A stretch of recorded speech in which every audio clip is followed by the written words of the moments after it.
শুভ সন্ধ্যা সুধীমণ্ডলী। আমাদের এই সংবাদ সম্মেলনে উপস্থিত সাংবাদিক বন্ধুগণ, বাংলাদেশ এক ক্রান্তিকাল অতিক্রম করছে। হঠাৎ করে গত 5ই আগস্ট আচমকা সরকারের পতন ঘটল। এরকম পৃথিবীর অন্য কোথাও হয় না তা না, সেটা হয়, সেটা হয়েছেও। কিন্তু আমরা যে কারণে আপনাদের ডেকেছি রাজনীতি নিয়ে কথা বলার জন্য নয়। আমরা শুধু, আপনারা যারা আমাদেরকে গত 30 বছরের অধিক কাল যাবৎ চেনেন তারা জানেন যে আমরা শুধু একটা বিষয় নিয়ে কথা বলি, সেটা হচ্ছে বাংলাদেশের সংখ্যালঘু সম্প্রদায়ের সুরক্ষা। বাংলাদেশে সংখ্যালঘু বিরোধী যে সন্ত্রাস চলছে সেই সন্ত্রাস বন্ধ করার জন্য আপনাদের সাহায্য চাইতে আমরা বারবার আপনাদের ডেকেছি, আপনারা এসে আমাদের সাহায্য করেছেন। তো এই বিষয় নিয়ে আজকের সংবাদ সম্মেলন। তো এই সম্মেলনে এই অনুষ্ঠানের সভাপতিত্ব করার জন্য আমি অনুরোধ করছি সংগঠনের বয়োজ্যেষ্ঠ সভাপতি নবেন্দু দত্তকে। নবেন্দু দত্ত, আচ্ছা। স্বাগত জানাচ্ছি আমাদের সাংবাদিক বন্ধুগণ। আপনাদের সাহায্য তো 90 সাল থেকে পেয়ে আসছি। যখনই বিপদ আসে আরও বেশি করে চাই আপনাদের সান্নিধ্যে আসতে এবং আপনাদের পেটে। আপনারা বিভিন্নভাবে আমাদের সাহায্য করেন এবং আজও আপনাদের অনুরোধ করছি আসতে, আবার আপনাদের সাহায্যের হাত আমাদের জন্য বাড়াতে। যে সংখ্যালঘুরা দেশে বারবার যে কোনো একটা ইস্যু আসলে এই সংখ্যালঘুদের উপর একটা আঘাত আসে এবং সংখ্যা সেটা 33% থেকে 70, 71 and 19%. Now it is about 8.75 or 8, say close to 9%. So declining like that, it gives you all the total picture how the situation of the minorities in Bangladesh. So thank you. তো মঞ্চে উপবিষ্টদের মধ্যে আমাদের সভাপতি professor Nabendu Dutta, আমি সাধারণ সম্পাদক দ্বিজেন ভট্টাচার্য, আপনাদের অনুষ্ঠানের সঞ্চালক। তারপর আছেন নবেন্দু দত্তর ডান পাশে বিষ্ণু গুপ, তারপর আছে ভজন সরকার, শীতাংশু গুহ, ডান দিকে আছেন আশিস ভৌমিক, তারপর আছেন সুশীল সিনহা এবং সুকান্ত আছেন। এরা সকলেই আমাদের সংগঠনের ডিরেক্টর, বিভিন্ন পোর্টফোলিও ওদের আছে। আমরা শুরু করছি। আপনাদের হাতে পৌঁছে দেওয়া হয়েছে আমাদের বক্তব্য লিখিতভাবে এবং এই বক্তব্যের সমর্থনে সাপোর্টে একটা ডকুমেন্ট আপনাদের কাছে দেয়া হয়েছে ডেইলি স্টারের সর্বশেষ রিপোর্ট। এটা ঢাকা প্রেস কনফারেন্সের ভিত্তিতে তারা করেছে, কেন্দ্রীয় ঐক্য পরিষদের তথ্য। তো আমি এখন আর without any ado I request the Joint Secretary to read it out to you. Mr. Vishnu Gupta. ধন্যবাদ। শুভ সন্ধ্যা সম্মানিত সম্পাদক ও সাংবাদিকবৃন্দ। দিলীপ, আমরা প্রথমেই বৈষম্য বিরোধী কোটা আন্দোলনে নিহতদের বেদনাদায়ক মৃত্যুতে শোক প্রকাশ করছি। শুধু কোটা সংস্কারের জন্য এতগুলো প্রাণ ঝরে গেল, এটা অকল্পনীয়। তাদের শোক সন্তপ্ত পরিবারের প্রতি আমরা সমবেদনা জ্ঞাপন করছি। সাংবাদিক বন্ধুগণ, এই বৈষম্য বিরোধী আন্দোলনকে ব্যবহার করে দেশের একটি চিহ্নিত অপশক্তি সারা দেশব্যাপী আরেক দফা সংখ্যালঘু বিরোধী সন্ত্রাস শুরু করেছে। দেশে যখনই সংখ্যালঘু সম্প্রদায় বিপন্ন হয়েছে তখনই আমরা আপনাদের সাহায্য চেয়েছি এবং আপনারা এসে ধৈর্য ধরে আমাদের বক্তব্য শুনেছেন এবং সাহায্য করেছেন। এর জন্য যুক্তরাষ্ট্র ঐক্য পরিষদ আপনাদের আন্তরিক ধন্যবাদ জানাচ্ছে। আমাদের আজকের আয়োজনের উদ্দেশ্য দেশে চলমান সংখ্যালঘু নির্যাতনের বিভীষিকা বন্ধ করতে আপনাদের সাহায্য চাওয়া। আপনাদের মাধ্যমে দেশের বিবেকবান মুসলমান এবং অন্তর্বর্তীকালীন সরকারের কাছে গত 5ই আগস্ট থেকে দেশের সংখ্যালঘু হিন্দু নাগরিকের উপর যে নিরন্তর সাম্প্রদায়িক সন্ত্রাস চলছে সেটা বন্ধ করতে অনুরোধ জানানো। গত কয়েক যুগ ধরে ধর্মীয় জাতীয়তাবাদী, কট্টর মৌলবাদী ও উগ্রপন্থীরা সংখ্যালঘু সম্প্রদায়ের উপর বর্বর হামলা চালিয়ে তাদের সব কিছু লুটপাট করে দেবদেবীর মূর্তিসহ উপাসনালয় গুড়িয়ে দিয়ে বাড়িঘরে অগ্নিসংযোগ করে শারীরিক নির্যাতন ও শ্লীলতাহানি করে ফেসবুক আইডি করে মিথ্যা স্ট্যাটাস দিয়ে নিরপরাধ সংখ্যালঘু নাগরিকদের উপর ব্লাসফেমির মিথ্যে অভিযোগ এনে দেশ থেকে বাধ্য করে এসছে। রামু নাসিরনগর বা 2021 সালের পুজোর সময় দেশের 22টি জেলায় তারা সংখ্যালঘুদের উপর যে নারকীয় তাণ্ডব চালিয়েছিল এর ছবি আপনারা জানেন। সেই ধারাবাহিকতায় গত 5ই আগস্ট প্রধানমন্ত্রী শেখ হাসিনা সরকারকে কোটা আন্দোলনকারী ছাত্র জনতা উৎখাত করার সময় থেকে আরেক দফা সংখ্যালঘু নির্যাতন শুরু হয়েছে, যার বিবরণ ও হিসাব আপনারা দেশ বিদেশের সংবাদপত্রে দেখে থাকবেন। কী পরিমাণ ঘটনা ঘটেছে তার সঠিক হিসাব তো পাওয়া সম্ভব নয়, তবে ডেইলি স্টারে প্রকাশিত কেন্দ্রীয় ঐক্য পরিষদের এক প্রেস কনফারেন্সে জানা গেছে যে গত এক সপ্তাহে দেশের 52টি জেলায় 205টি নির্যাতনের ঘটনা ঘটেছে। দেশে 1971 সালের মতোই মৃত্যু ভয়ে সন্ত্রস্ত অবস্থায় দিনাতিপাত করছে আমাদের আত্মীয় স্বজন। এই বর্বর অত্যাচারীরা একটা চিহ্নিত ধর্মীয় সন্ত্রাসী রাজনৈতিক গোষ্ঠী, যারা 1946-এ নোয়াখালী হিন্দু মাসাকার করেছে, 1971 সালে গণহত্যায় শুধু সংখ্যালঘুদের নয়, আপনাদের মতো প্রগতিশীল মুসলমানদেরও ধর্ষণ হত্যা করেছে। 1992 সালের লোঘাঙ্গে আদিবাসীদের ম্যাসাকার করেছে। 2001 থেকে 2006 সাল পর্যন্ত একটানা 5 বছর, তারপর সাম্প্রতিককালে রামু, নাসিরনগর, বোরহানউদ্দিন, সাথিয়া সহ সারা দেশে কয়েক ডজন বড় আকারের সাম্প্রতিক সন্ত্রাস করেছে। বর্তমানে দেশে এই বর্বর শক্তি যে সংখ্যালঘু নির্যাতন চালাচ্ছে এর তীব্র নিন্দা ও ধিক্কার জানায়।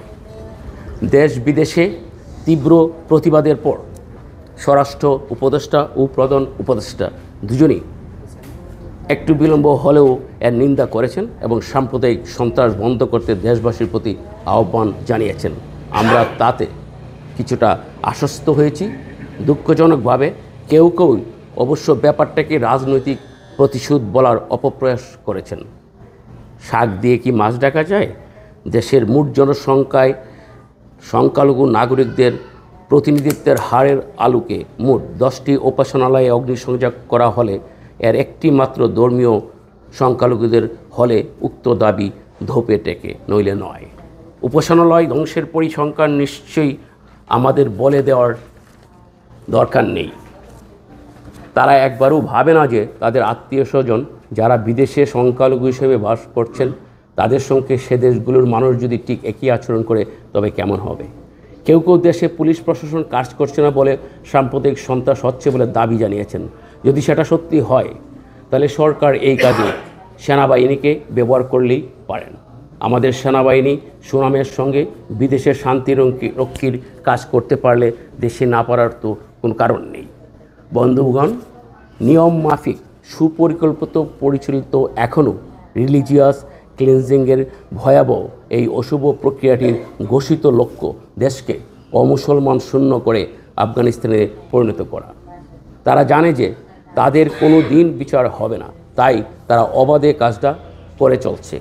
ফলে লক্ষ লক্ষ সংখ্যালঘু মানুষ প্রাণ ও সম্ভ্রম রক্ষার তাগিদে দেশ থেকে বাধ্য হয়েছে। আপনারা হয়তো অবগত আছেন যে পরিসংখ্যানবিদদের ভবিষ্যৎবাণী অনুসারে আগামী 22 বছরের মধ্যে দেশ সম্পূর্ণভাবে হিন্দু শূন্য হবে। অধ্যাপক বারাকাত, ঢাকা ট্রিবিউন, 20 নভেম্বর 2016 রেফারেন্স। আমরা ওই পরিকল্পনা প্রতিহত করতে আপনাদের সাহায্য চাই। সংখ্যালঘু নির্যাতন কম বেশি অনেক দেশেই হয়, কিন্তু বাংলাদেশ, পাকিস্তান, আফগানিস্তানের মতো বিভৎসতা কম দেখা যায়। আপনি আমি যুক্তরাষ্ট্রে সংখ্যালঘু, কিন্তু সেই অপরাধে আমাদের কেউ খুন, জখম, ধর্ষণ বা হত্যা করে দেশ থেকে বাধ্য করে না। ভোটের সময় বা পরে কিংবা পূজা পার্বণ করার সময়ও না। আমরা আশা করি যে বাংলাদেশের সংখ্যালঘুদের জন্য এই স্বাধীনতা ও নিরাপত্তার নিশ্চয়তা বিধানকল্পে আপনার শক্তিশালী মিডিয়ার সদ্ব্যবহার করবেন। পৃথিবীর কোনো দেশেই সংখ্যালঘুরা সরকার এবং সংখ্যাগুরু সম্প্রদায়ের প্রগতিশীল জনগোষ্ঠীর সক্রিয় সহযোগিতা ব্যতিরেকে বাঁচতে পারে না। যেহেতু বাংলাদেশ সরকার প্রত্যক্ষ ও পরোক্ষভাবে সংখ্যালঘু নির্যাতনে অত্যাচারীদের সক্রিয় সহায়ক, আমাদের মূল ভরসাস্থল আপনাদের মতো প্রগতিশীল সংখ্যাগুরু জনগোষ্ঠী। আমরা আশা করি যে আপনারা আপনাদের শক্তিশালী প্রচার মাধ্যমের সাহায্যে বাংলাদেশের সংখ্যালঘু মানুষকে তাদের পূর্বপুরুষের ভিটেমাটিতে সংখ্যাগুরু সম্প্রদায়ের সমনাগরিক মর্যাদায় নিরাপদে বসবাস করতে সাহায্য করবেন। আমরা প্রতিটি সরকারের কাছেই সংখ্যালঘু নির্যাতনের একটি স্থায়ী সমাধান দাবি করে আসছি। আজও আজকের এই সংবাদ সম্মেলন থেকে আপনাদের মাধ্যমে অন্তর্বর্তীকালীন সরকারের কাছে একই দাবি জানাচ্ছি। সদিচ্ছা থাকলে এই কাজটি যে কোনো সরকারই করতে পারতেন, কিন্তু করেনি। আমাদের আশা, বর্তমান সরকারের যেহেতু সাম্প্রদায়িক সন্ত্রাসীদের তোষণ করার কোনো ব্যাপার নেই, তারা কাজটা করবেন। আমাদের দাবি হলো, এক, দেশে সকল অপরাধেরই তদন্ত হোক, বিচার হোক। শুধু গত কয়েক সপ্তাহের নয়, অন্তত 2001 সাল থেকে সংগঠিত সকল সংখ্যালঘু নির্যাতনে অপরাধীদের বিচারের আওতায় এনে দৃষ্টান্তমূলক শাস্তি দেওয়া হোক। 2011 সালে জজ শাহাবুদ্দিন কমিশন রিপোর্টে বর্তমান মহামান্য রাষ্ট্রপতি শাহাবুদ্দিন সাহেব সরাসরি বিচারযোগ্য যে কয়েক হাজার সাম্প্রদায়িক সন্ত্রাসীর তালিকা প্রাক্তন প্রধানমন্ত্রী শেখ হাসিনার কাছে জমা দিয়েছিলেন, সেটা ধরে দ্রুত নিষ্পত্তির ক্ষমতাসম্পন্ন আদালত বিচারের কাজ অবিলম্বে শুরু হোক। ভারত ও যুক্তরাষ্ট্রে সংখ্যালঘু সুরক্ষার জন্য যে ব্যবস্থাসমূহ রয়েছে সেগুলোকে অন্তর্ভুক্ত করে একটি কঠোর সংখ্যালঘু সুরক্ষা আইন পাশ করা হোক, যার জন্য একটি খসড়া বিল আমরা ক্ষমতাচ্যুত সরকারের কাছে হস্তান্তর করেছিলাম। সেই খসড়া বিলটি আমরা আবারও বর্তমান সরকারের কাছে পাঠাচ্ছি। নাম্বার 3, 1972 সালের সংবিধান পুনর্বহাল করে দেশের ধর্মনিরপেক্ষ গণতন্ত্রের পুনঃপ্রতিষ্ঠা করা হোক, যার জন্য 1971 বাঙালি জাতি এই আত্মত্যাগ করেছিল।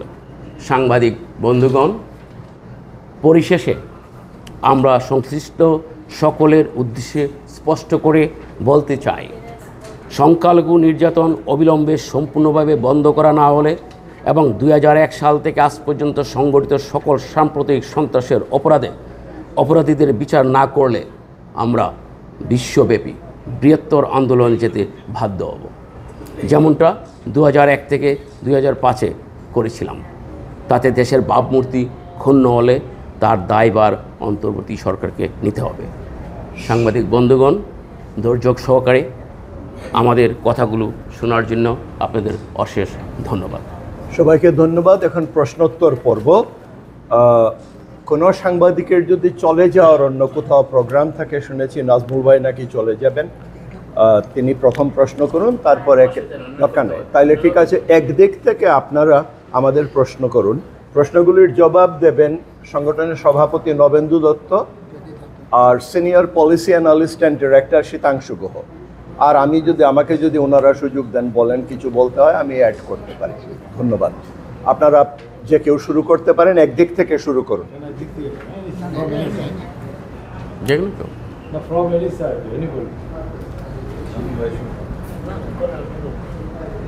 আপনারা বললেন যে আন্দোলনের বিষয়টা কর্মসূচির কথা বললেন, কি ধরনের কর্মসূচি আপনাদের দাবি দেওয়া মেনে নেওয়া না হয়?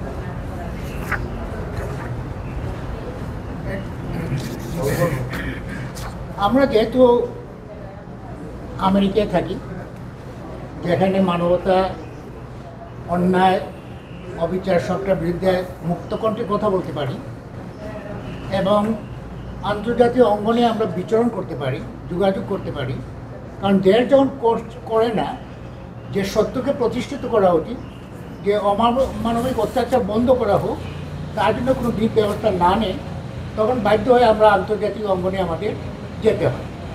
সেটা জাতিসংঘ হতে পারে, সেটা ইউরোপিয়ান ইউনিয়ন হতে পারে, স্টেট ডিপার্টমেন্ট হতে পারে, এবার নানাবিধ ইন্টারন্যাশনাল অর্গানাইজেশন। এটা আমরা করতে চাই। আমরা এখানে বলছি যে আমাদের অনুরূপ দাবি, এটা অনেক দিনের দাবি, এবং সংখ্যালঘুদের সুরক্ষা করতে না পারলে এই দেশ আফগানিস্তান হবে এবং আমরা বাংলাদেশকে হারাতে চাই না। বাংলাদেশ তার ঐতিহ্য, সেই সাম্প্রতিক সম্প্রীতির একটা উদাহরণস্বরূপ সে এই পৃথিবীর বুকে বেঁচে থাকুক, এটা যাতে কোনোভাবে নষ্ট না হয়, সেটা হচ্ছে আমাদের কাম্য। তার জন্য আপনাদের সহযোগিতা, বিশেষ করে বর্তমানে ইন্টারিম গভর্নমেন্ট যেটা আছে, অন্তর্বর্তীকালীন সরকার, তারাও এই ব্যাপারে, তারা তো কোনো রাজনৈতিক দল না, এবং তারা বাস্তবতা বুঝেন, কিছু আইন করবেন, যেটা সংখ্যালঘু সুরক্ষা আইন, সংখ্যালঘু কমিশন, এই জাতীয় কিছু, যেটার মাধ্যমে সংখ্যালঘুদের নিরাপত্তা দিতে পারেন। আমাদের বেশি চাওয়ার কিছু নয়, দেশকে ভালোবাসি, দেশ যেন আমাকে ভালোবাসি। আপনাদের এই আন্দোলনের এই যে কর্মসূচি এবং যে রিপোর্টটা আমাদের দিয়েছেন, এটা এই ব্যাপারে বিস্তারিত কি তত্ত্বাবধায়ক সরকার কিংবা কেয়ারটেকার সরকার, ইন্টারিম গভর্নমেন্ট যেটাই বলেন, তাদের প্রতিনিধি হিসেবে যারা কাজ করছে তাদের কাছে পৌঁছানো হবে, মানে এই ফর্মালি কোনো পৌঁছানো হবে কিনা? আপনি বলুন। প্রথম কথা দেখুন, আপনারা যখন আজকে রিপোর্ট করবেন, এই রিপোর্ট ঢাকায় যাবে, ঢাকায় ছাপা হবে, আমরা অনুমান করি 2-1টা কাগজে, এবং হুবহু ছাপা হবে। এবং আপনাদের অনেকেই অনুগ্রহ করে আমাদের যে স্টেটমেন্ট, আমাদের তো এর বাইরে কোনো কথা নেই, রাইট? তো এটা আপনারা ছাপবেন, এবং সঙ্গে সঙ্গে তাদের দূতাবাস এটা কালেক্ট করবে, ইউএস গভর্নমেন্ট কালেক্ট করবে। এটা তো আপনি গ্যাস করতেছেন, আমি বলতে না, এটা আমরা জানি। না, আপনাদের কোনো কর্মসূচি আছে কিনা স্পেসিফিক্যালি সরকারের এই প্রতিনিধির সাথে ডাইরেক্ট এটা হ্যান্ড করার জন্য? একটা জিনিস তারা বিভিন্ন থার্ড ফোর্থ সোর্স থেকে পাবে, সেকেন্ড সোর্স থেকে পাবে, আপনার ডাইরেক্টলি এই যে গ্রিভেন্সেসগুলো বলছেন, যে কথাগুলো বলছেন, যে দাবিগুলো দিচ্ছেন, সরকারের যে প্রতিনিধি এখানে যারা আছে তারা ডাইরেক্টলি আপনাদের কাছ থেকে পাবে কিনা? Yes or no? আমি বলছি অবশ্যই পাবে। একটা উদাহরণ দেই, দুদিন আগে এখানে একটা ডেমনস্ট্রেশন হয়েছে, যেখানে প্রায় 1,500 বা 2,000-এর মতো লোক ছিল। ডেমনস্ট্রেশন শুরু হওয়ার আগে এটা সেক্রেটারি জেনারেলের টেবিলে গেছে। তো নিশ্চয়ই আমাদের এই কানেকশনসগুলি আছে, যে আমাদের এই স্মারকলিপি তাদের কাছে পৌঁছে যাবে। না, আমি জাস্ট একটু অ্যাড করি আর কি। As soon as we heard that Dr. Idris will be the chief advisor, we actually sent him one memorandum through our channel ওকে, আপনার পাঠাইছিল already. অলরেডি ওকে। আচ্ছা দাদা, আপনাদের কাছে কি মানে পরিসংখ্যানটা আছে কি এই পর্যন্ত, এই আন্দোলনের সময় বা এই পর্যন্ত কি পরিমাণ সংখ্যালঘু নির্যাতনের শিকার হয়েছে, কি পরিমাণ সম্পদ বিনষ্ট হয়েছে? এখানে আমাদের এখানে এই কথাটা উল্লেখ আছে, ডেইলি স্টারের একটা রিপোর্ট আছে এখানে। আজকে ডেইলি স্টারের যে রিপোর্টটা আছে, এটা আপনারা জানেন যে ইতিমধ্যে বাংলাদেশের ডেইলি স্টার তো আছেই, প্রথম আলো আছে, নিউ ইয়র্ক টাইমস থেকে শুরু করে বিশ্বের বড় বড় কাগজগুলি ইতিমধ্যে বহু রিপোর্ট বেরোচ্ছে। কাজে সর্বশেষ ডেইলি স্টারে যেটা আছে, এটা আমাদের একটা, তারা বোধহয় বলছে যে 52 ডিস্ট্রিক্টে অ্যাটাক হয়েছে সংখ্যালঘুদের। এটা এতটাই ভার্সেটাইল, এতটা ওয়াইড এখন, যে এটার আর এর প্রতি সংখ্যা, আজকে আমি এখন 50 বললে কালকে এটা 60 হয়ে যাচ্ছে। It is not stopping. আমাদের ইয়েটা হচ্ছে আমার একটা প্রশ্ন, সেটা হলো আপনারা এরকম সুযোগ আগে পান, সবসময় কোনো দলীয় সরকার হোক, আওয়ামী লীগ হোক, বিএনপি, সরকারের কাছে আপনাদের কখনো আপোষে বলতে হতো, কখনো দাবি একটু জোরালোভাবে বলতে হতো। এখন কিন্তু একটা প্লাস পয়েন্ট, এইটা কিন্তু তত্ত্বাবধায়ক শুধু ইলেকশনে দেওয়ার ব্যাপার, এটা হলো ইন্টারিম, অন্তর্ভুক্ত। তো আপনারা যদি বাংলাদেশের, যেমন আপনারা ইউএস শাখা, বাংলাদেশের যে আপনাদের শাখা আছে, কেন্দ্রীয় যে কমিটি, এদের সাথে সমন্বয় করে একটা জোরালো অবস্থান কিন্তু আপনারা নিতে পারেন। আমি জানি মুক্তিযুদ্ধ অনেক হিন্দু ভাই মৃত্যুবরণ করেছেন, করতে বাধ্য হয়েছে। আপনাদের এখানে 2001 সাল থেকে কেন আগের থেকে না তুলে ধরুন না আবার নতুন করে? আমার একটা মনে হয় ওইটা আপনারা মিস করছেন, কারণ অনেক সম্পত্তি দখল হয়েছে, কিন্তু সেই তখন আমি তখন ছোট, আমি শুনেছি, দেখি। আপনারা যদি মনে করেন যে না, এটার সাথে প্রভুগুলো জোগাড় করা যায়, একটা গুড টাইম পাস করেছি আমি মনে হয় দাবি আদায়ের ব্যাপারটা। Actually, if you remember, in 2006, when the first caretaker government of Mohin and Fakhruddin formed, when they came to United States, our delegation met with them, and we also joined their dinner. And they listened to us. We are actually trying. Already we have started working on it. That when the September, some government officials will definitely come to attend the event session. We have already started working that we should meet with them. We will try our best to meet with them, and we are hopeful that we will be able to meet with them again. But unfortunately, in Bangladesh, we talk, they listen, and then go. They don't do anything. দাদা এই প্রসঙ্গে আপনি একটা কথা বলুন, এই সরকার অন্তর্বর্তীকালীন সরকার, caretaker সরকার, যে টাইটেলই দেন না কেন, বাট এদের একটা মানে মিশন হচ্ছে যে এরা বাংলাদেশের সংস্কার কর্মসূচি নেবে। বাংলাদেশে এতদিনের যে বিষয়গুলো মানুষের জনগণের হতাশা খুব চলে আসে, এই সংকটটা তো বাংলাদেশের দীর্ঘদিন এই সংকটটা সমাধানে সংস্কার কর্মসূচিতে আপনাদের কি দাবি দেওয়াটা অন্তর্ভুক্ত থাকে? মানে প্রতি বছরে যদি বাংলাদেশে এই ধরনের রাজনৈতিক কিছু ঘটনা ঘটে এবং আমাদের আপনাদের সাংবাদিক সম্মেলনকে এগুলো ক্ষোভ করতে হয়, বিক্ষোভ করতে হয়, সমাবেশ করতে, এইটা তো সমাধান না। একটা স্থায়ী সমাধানের জন্য আপনাদের কোনো সলিউশন তাদের জন্য আছে কিনা? আমরা দিয়েছি, সেটা কেউ জানে না। সেটা বলছি আমি, সেটা কিন্তু একটু অ্যাড করি। আর আপনাকে অশেষ ধন্যবাদ কনস্ট্রাকটিভ একটা সাজেশন দেওয়ার জন্য, এটা আমরা পাই না অনেক সময়, কেমন অশেষ ধন্যবাদ। 2001 যে ডেটটা, এই ডেটটা দেখলে মনে হয় একটা বিশেষ সরকারের কথা এখানে বোধহয় আমরা উল্লেখ করতে চাচ্ছি, তাই না? দেখেন 1972 অক্টোবরে সাম্প্রদায়িক সন্ত্রাস শুরু হয় বাংলাদেশে পূজার সময়, ঠিক আছে?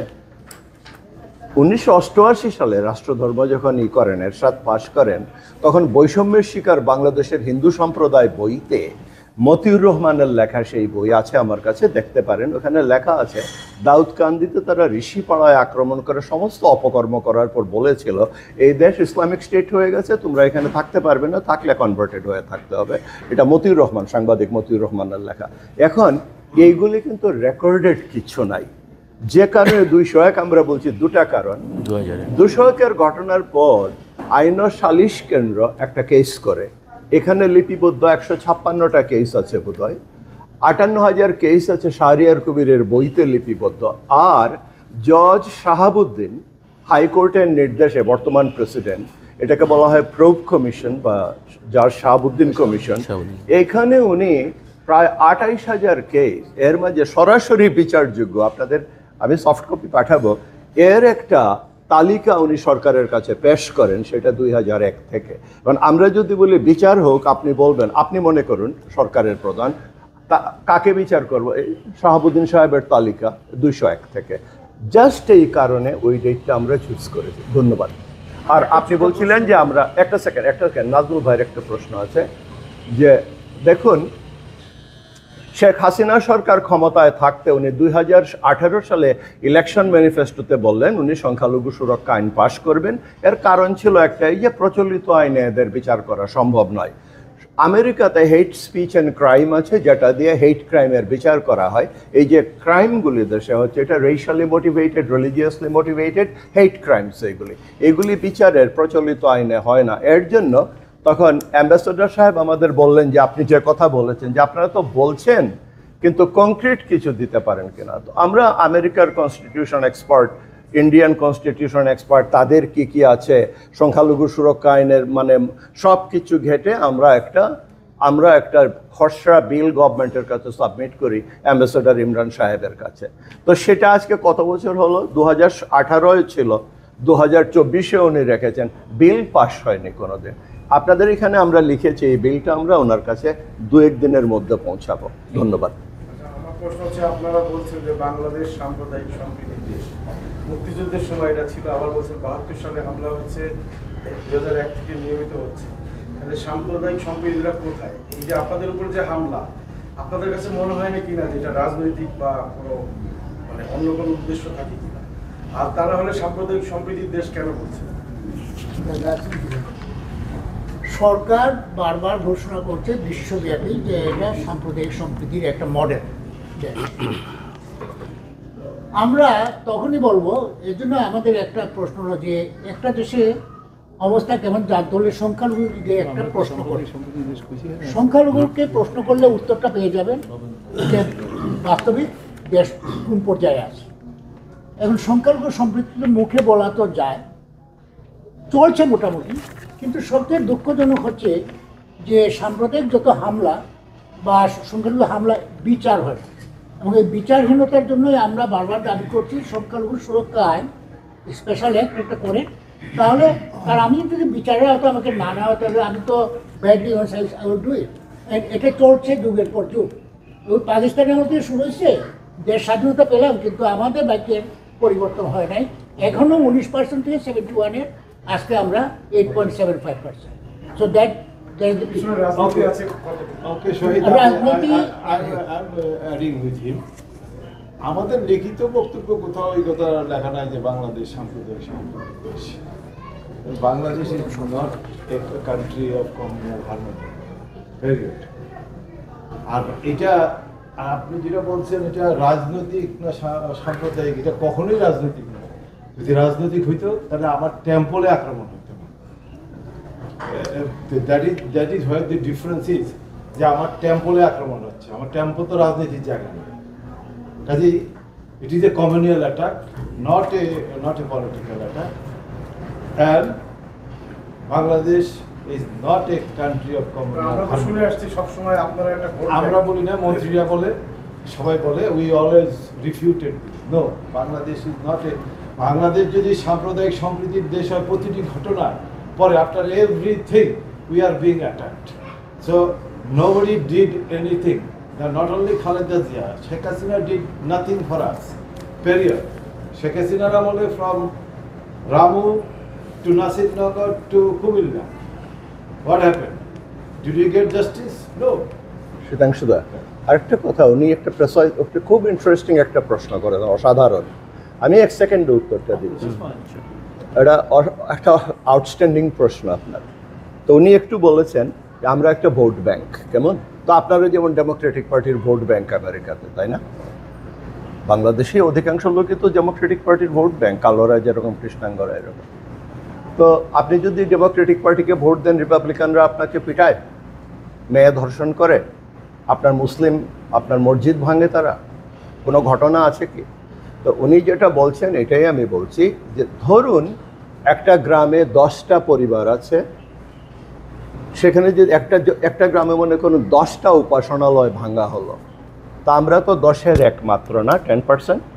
তাহলে যদি 9টা মসজিদ ভাঙা হয় আর একটা মন্দির ভাঙা হয়, তাইলে বলতে পারেন এটা, বুঝতে পারছেন আমি কি বলতে চাচ্ছি?